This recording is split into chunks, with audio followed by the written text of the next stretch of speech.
तिकडे मनसे अध्यक्ष राज ठाकरेंनी देखील नाशिकमध्ये जेनझी अर्थात तरुण विद्यार्थी प्रतिनिधींची भेट घेत विविध विषयांवर संवाद साधला। नीट पेपरफुटी प्रकरणानंतर शिक्षण व्यवस्थेबाबत निर्माण झालेल्या प्रश्नांच्या पार्श्वभूमीवर ही भेट महत्त्वाची मानली गेली। विद्यार्थ्यांनी शिक्षण, रोजगार आणि स्पर्धा परीक्षांशी संबंधित मुद्दे ठाकरेंसमोर मांडले। राज ठाकरेंच्या भेटीला गेलेल्या विद्यार्थ्यांसोबत संवाद साधला आमचे प्रतिनिधी राहुल वाघ यांनी। आजपासून 2 दिवसीय राज ठाकरे हे नाशिक दौऱ्यावरती आहे आणि ते अनेक पदाधिकारी असतील, कार्यकर्ते असतील यांच्या भेटीगाठी या सकाळपासून घेत आहेत आणि आता त्यांनी विद्यार्थ्यांसोबत देखील या ठिकाणी संवाद साधलेला आहे। खरं तर हे सर्व जेनझी विद्यार्थी आहेत, त्यांच्यासोबत संवाद साधलेला आहे। नेमकं राज ठाकरे यांनी तुमच्यासोबत काय संवाद साधला? आम्ही त्यांना आमचे प्रॉब्लेम्स सांगितले की आम्हाला काय फेस करावं लागतंय ॲज अ स्टुडंट आणि ॲज अ न्यू जनरेशन, कारण की आम्ही भविष्य आहे, पुढच्या पिढी म्हणजे आम्ही पुढची पिढी आहे ह्या देशाची।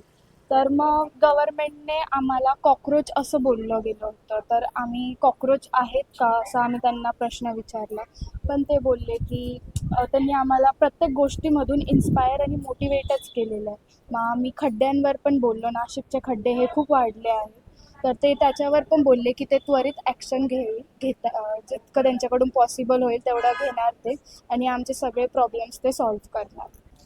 हो, ते पण झालं की नीट पेपर प्रकरणाचा आत्ता जेवढं झालं आहे विषय, त्या विषयावरती पण आमचं बोलणं झालं की असं नव्हतं व्हायला पाहिजे। जर मुलं आवाज उठवतायत, बोलतायत, तर त्यांना मारहाण करण्यात आली, मुलींना पण किती त्रास झाला त्या गोष्टीचा, तर या गोष्टीकडे जरा लक्ष दिलं पाहिजे, कारण इथे मुलींच्या सेफ्टीचा पण प्रश्न येतो। आणि ऑफकोर्स की मुलं जर स्टुडंट राईट आहे त्यांना बोलण्याचा, ते जर करतायत तर मग त्यांना असं मारहाण करून काय सांगशील राज ठाकरेंसोबत काय एकंदरीत चर्चा झालेली आहे? खरं तर आता पेपर फुटीचा मुद्दा देखील होता, कॉकरोच देखील जेनझींना संबोधलं गेलेलं होतं, त्यावरून राज ठाकरे यांनी काय सांगितलं? पेपर फुटले आता म्हणजे पेपर फुटल्यानंतर जे मुलांवरती मानसिक तणाव येतात ते येऊ नये यासाठी सरकार काय करेल?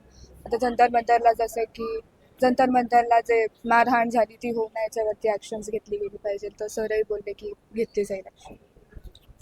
निश्चितच एकंदरीत जर आपण बघितलं तर नीट पेपर फुटीचा मुद्दा देखील या ठिकाणी उपस्थित करण्यात आलेला होता। खरं तर राज ठाकरे यांनी स्वतः या विद्यार्थ्यांना भेटीसाठी बोलवलेलं होतं आणि पुन्हा एकदा नाशिकचा खड्ड्यांचा मुद्दा देखील या ठिकाणी विद्यार्थ्यांकडून उपस्थित करण्यात आला। या सर्वावरती राज ठाकरे यांनी लवकरात लवकर मार्ग काढू असं आश्वासन या विद्यार्थ्यांना एकंदरीतच दिलंय। राहुल वाघ, NDTV मराठी, नाशिक।